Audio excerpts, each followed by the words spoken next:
l'oligarchie dominante qui tire les ficelles en coulisses, au travers de ses larbins politiques, manipule et conditionne les peuples, au travers de certaines techniques de manipulation sociale et mentale.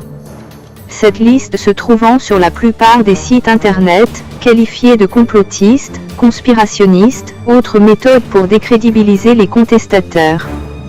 J'ai personnellement décidé de l'adapter et d'y rajouter un point important, l'utilisation de la peur comme technique. La stratégie de la diversion. Plus personne, enfin je l'espère, n'est dupe du rôle des médias, censés nous informer, mais qui en réalité, nous désinforment volontairement. Radio, télévision, ne sont là, dans leur grande majorité, que pour nous noyer sous une masse d'informations débiles et inutiles, afin d'occulter les vrais problèmes, qui ne seront jamais abordés. On vous parlera de sujets importants. Les déprimes du chien d'Obama et du chien de Bush. Les états d'âme de Carlita et de sa grossesse. Le bleu fessier de la princesse Y. La perte d'érection du prince X. Au lieu de sujets moins intéressants. Les dégâts irréversibles, causés par les expériences nucléaires sur notre environnement. Les scandales assassins, de la mafia de l'industrie pharmaceutique. Le racket légalisé de la finance sur les individus et sur les États. Cette stratégie de diversion a pour but de désinformer par un surplus d'informations bidons et par la rétention de la véritable information. Je vous conseille de faire vos propres recherches sur ces sujets que l'on vous cache, terrorisme, chemtrails, vaccins, fluor, aluminium, pollution, nouvel ordre, Bilderberg, CFR, projet MK Ultra, projet Bluebeam, Georgia Guidestone.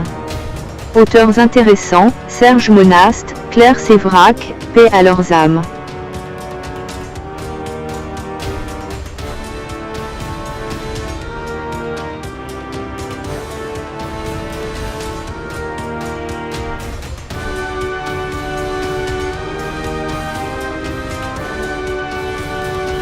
La stratégie du problème-solution. Certains vont plutôt parler de stratégie, action, réaction. Le plus important est de savoir qu'il n'y a rien de plus facile que de faire accepter des lois restrictives à des populations choisies. Il suffit pour cela de laisser un problème s'installer et de venir en sauveur, proposer une solution, présentée comme nécessaire et inévitable. L'exemple type, laisser la violence faire son nid. Parfois même lui donner un petit coup de pouce, et venir en sauveur, proposer des lois restrictives ou instaurer une dictature. Autre exemple, laisser la famine et le chaos s'installer, lors d'un puissant tremblement de terre, venir ensuite proposer aide, assistance et vaccination quasi forcée, que nul ne pourra refuser.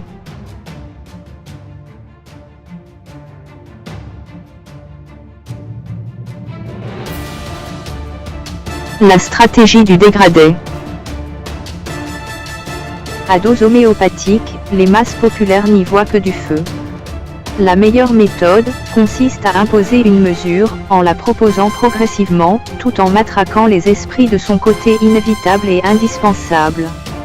Les exemples des forêts qui meurent, du réchauffement climatique, de la pollution du diesel, des trous de la couche d'ozone, ne sont que des moyens d'imposer de nouvelles taxes, de nouveaux impôts, acceptés allègrement par les peuples lobotomisés. La plus grande farce a fait du paix des vaches une source du réchauffement climatique.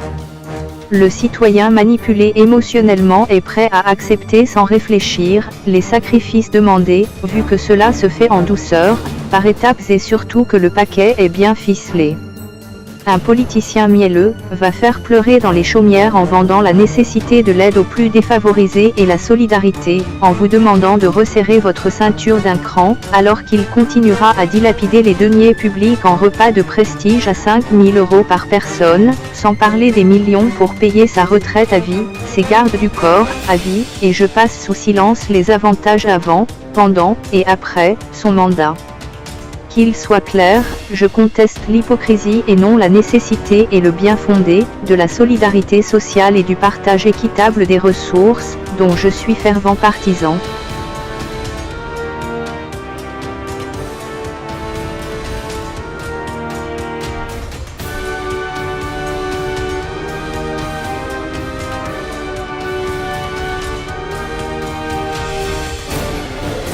La stratégie du différé.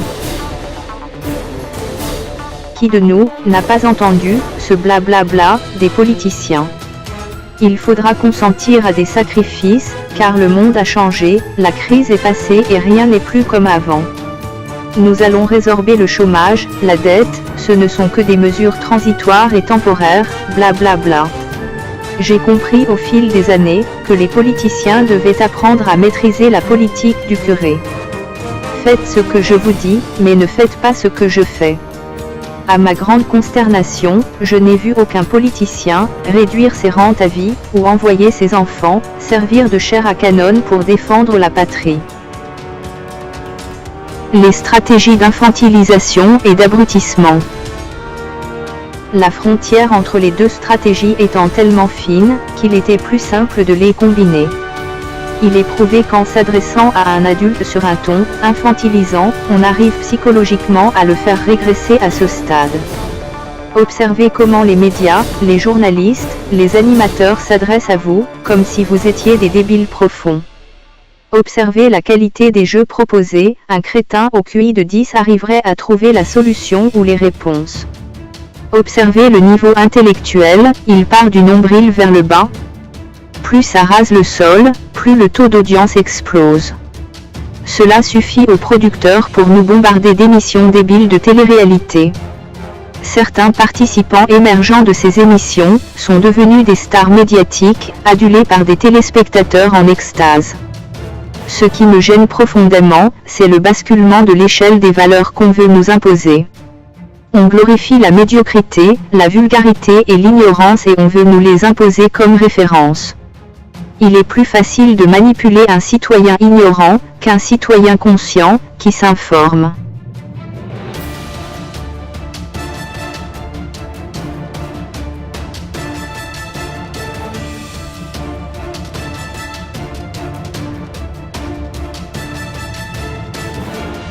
La stratégie de l'émotionnel. Cette stratégie est très dangereuse, car elle court-circuite le rationnel et la réflexion, et ne laisse place qu'à l'émotion.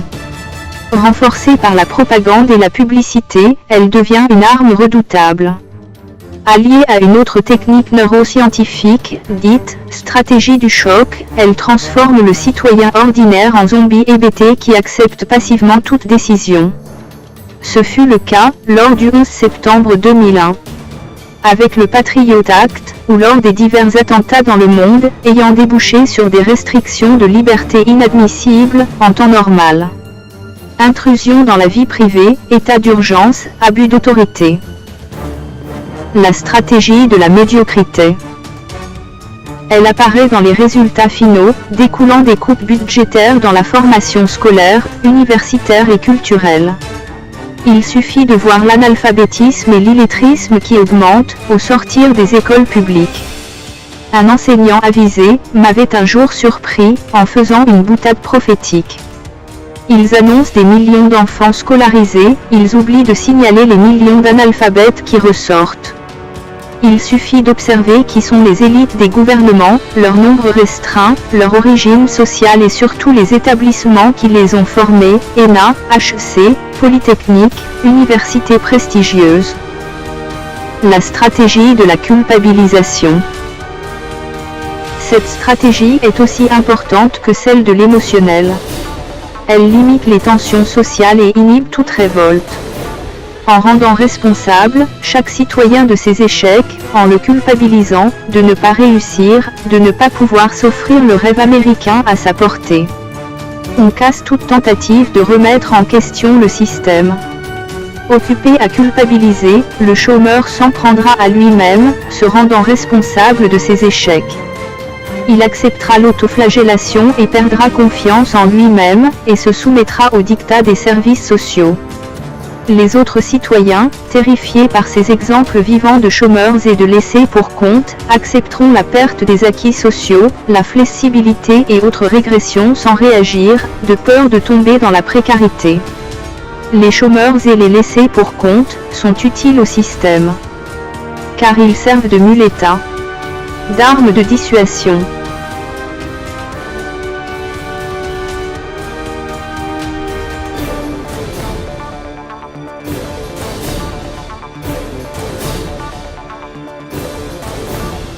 La stratégie de la peur. J'ai rajouté cette stratégie, car elle joue un rôle important dans la société actuelle. Le citoyen ordinaire est soumis à toutes les peurs, celles de la maladie, de la perte d'emploi, du terrorisme, du radar qui va le flasher, de la facture des impôts. Bref, il devient un stressé qui a peur de son ombre. La société joue sur cette peur qui rend docile, qui fait d'un tigre rugissant, un mouton bêlant.